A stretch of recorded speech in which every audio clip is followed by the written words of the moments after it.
தகப்பனே, இப்பொழுதும் நீர் எங்களோடு பேசும் அப்பா, என்னோடு பேசும்.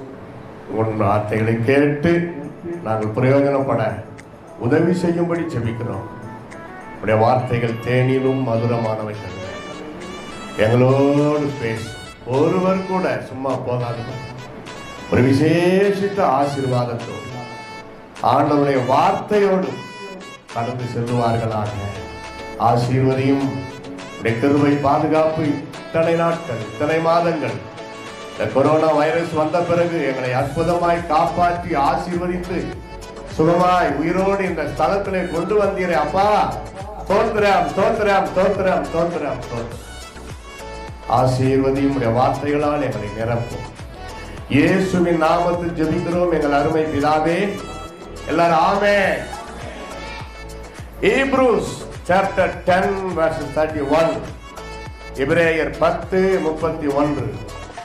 It is a dangerous fall down the living God's hand. Read in Tamil anybody?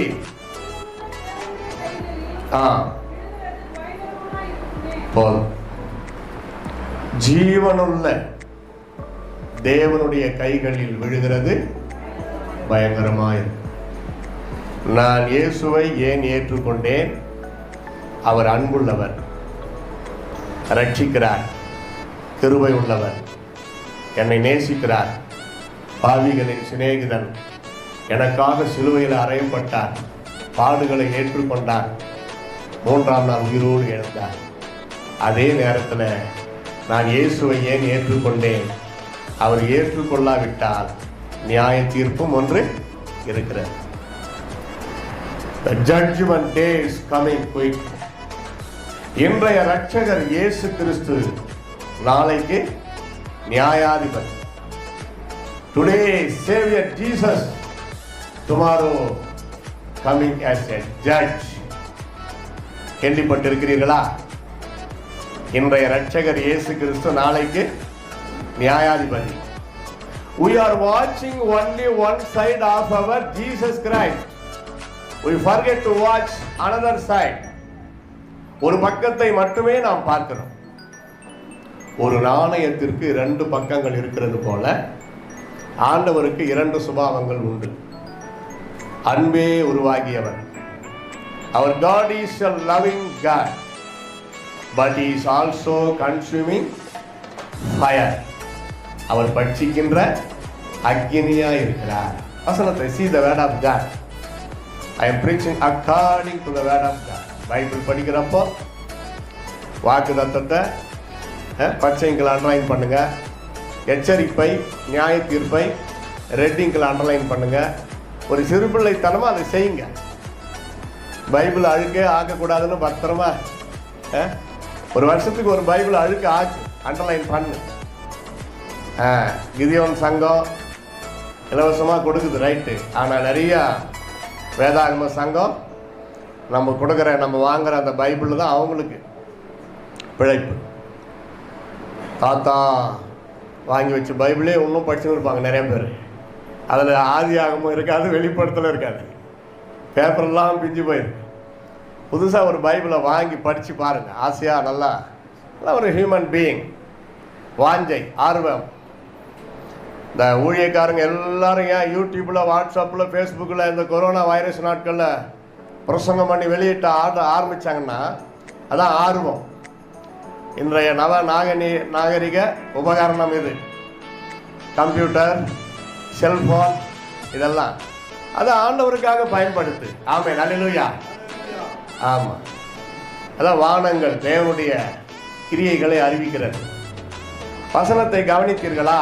நாம் ஒரு நாளைக்கு கிறிஸ்துவின் நியாயாசனத்திற்கு முன்பாக நிற்க வேண்டும். ஜீவனுள்ள தேவனுடைய கைகளில் விழுகிறது பயங்கரமாக இருக்குமென்னா அது ஒரு டேஞ்சரஸ் குறிக்கிறார். தகுதி இல்லாமல் அவர் கையில் விழும்பொழுது அது நமக்கு டேஞ்சரஸாக மாறும். மின்சாரத்தை காண முடியுமா? கை வைத்தால் தான் தெரியும். அதுங்கிட்ட எப்படி நடந்துக்கணுமோ அப்படி நடந்துக்கிட்டாலும் அது நமக்கு நல்லது. கரெக்டா? மின்சாரம்னு ஒன்று இல்லைன்னா இந்த ஃபேன் சுற்றாது, லைட் எரியாது, நான் பேசுறது ஸ்பீக்கர் பாக்ஸ் வழியாக உங்களுக்கு சத்தமாக கேட்காது. நான் நம்ம பிரதர் எபினேசர் மின்சாரத்துறையில் வேலை பார்க்கிறார். நான் மின்சாரத்துறையில் வேலை பார்க்குறேன்னு சொல்லி கரண்ட்டில் அவர் கை வச்சார்னா அவருக்கு ஷாக் அடிக்குமா அடிக்காதா? அவருக்கும் அடிக்கும், நம்மளுக்கும் அடிக்கும். அவர் தெரிஞ்சு வச்சிருக்கிறதுனால அதுக்கு ஏற்ற சேஃப்டியில் அந்த பாதுகாப்போடு அதில் கை வைப்பார். அதை பற்றி தெரியாதவர்கள் பாதுகாப்பு இல்லாமல் யோசிக்காமல் கை வச்சிருவாங்க. அது மாதிரி யோசிக்காமல் you should not play with our God. சில ஆண்டுகளுக்கு முன்பாக திருச்சி பக்கத்தில் கவனக்குறைவினால மின்சார கம்பி பட்டுச்சு ஒரு அம்மா மேலே. அம்மாவுக்கு ஷாக் அடிக்குது. பையன் போய் பிடிச்சிட்டான் அம்மாவை, அவனுக்கு ஷாக்கு. அதை தொடர்ந்து அவங்க அப்பா வந்தார், பையனை பிடிச்சாரு, அவருக்கு ஷாக்கு. அந்த ஒரே குடும்பத்தில் எல்லாருமே மரித்தார்கள். யாருக்காவது கொஞ்சம் நிதானம் வந்து ஒரு உலர்ந்த கட்டையை குச்சி எடுத்து அந்த பிடிச்சிருக்கிற அந்த கையாண்ட ஒரு அடி, ஐயோ ஐயோ நம்ம அம்மா வச்சு கை வலிக்குமேன்னு நினைக்கக்கூடாது. அந்த நேரத்தில் ஒரு அடி போட்டால் அது விட்டுரும். ஆனால் கவனக்குறைவினா அதை பற்றி தெரியாததுனாலே அதே போல தேவனை அறிகின்ற அறிவிலே நீங்கள் வளர்ந்தால் கிறிஸ்துவின் அன்பை பற்றி மட்டுமல்ல நியாய தீர்ப்பை பற்றியும் நீங்கள் தெரிந்து கொள்வீர்கள். எதுக்காக ஊழியக்காரங்க தப்பு செய்யாத, பரிசுத்தமாறு, பொய் சொல்லாத, என்னையா திருடாத, சினிமா பார்க்காத, சீரியல்களை பார்த்து கெட்டு நாசமா போயிடாத, பரிசுத்தம் குலைச்சல் பண்ணிக்காத, கோல் சொல்லாத. பழைய ஏற்பாட்டு காலத்துல கோல் சொல்றவன கல்ல இருந்து கொல்லணும், பொறாமைப்படாத, உள்ளுக்குள்ளவே உன்னை அரிக்கும், முடிவில் நரகத்துல கொண்டு போய் சேர்க்கும். அப்படியெல்லாம் ஏன் எச்சரிக்கிறார்கள்?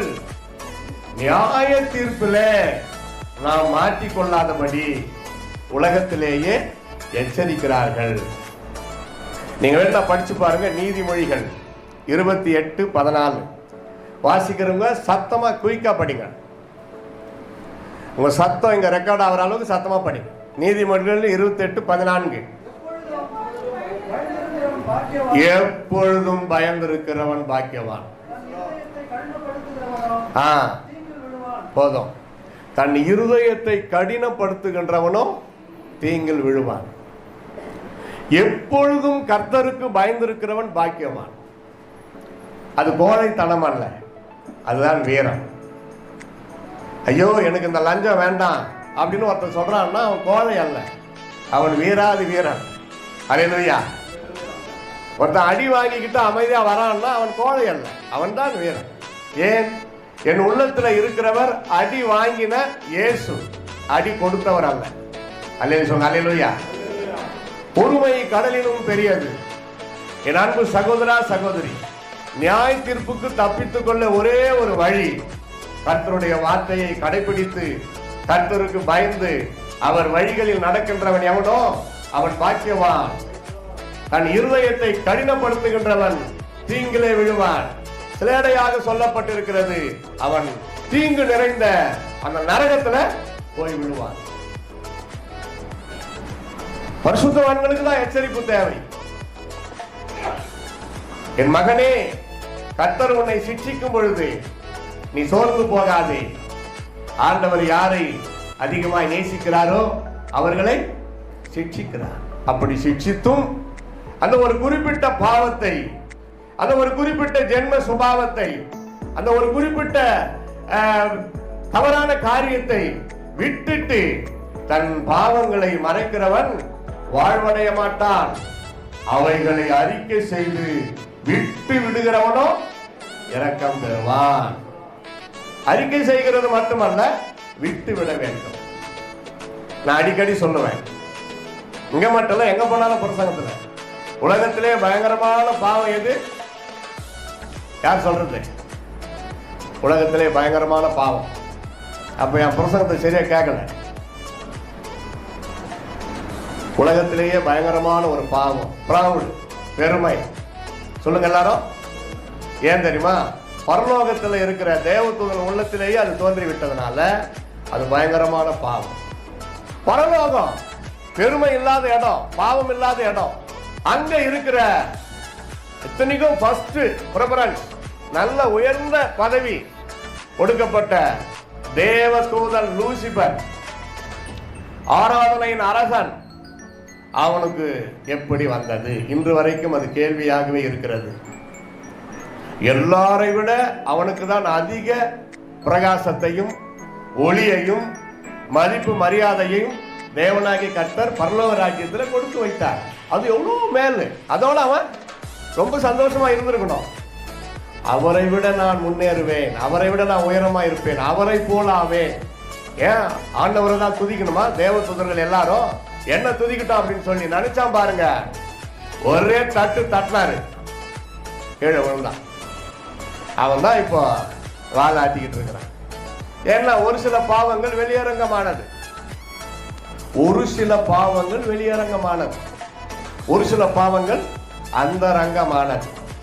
பெருமை யாருக்கும் தெரியாது, பொறாமை யாருக்கும் தெரியாது. சிலர் அவங்களே வெளிப்படுத்துவாங்க, அவங்க பேசுற பேச்சிலே எனக்கு பொறாமை இருக்குது அப்படின்னு அவங்களே வெளிப்படுத்துவாங்க.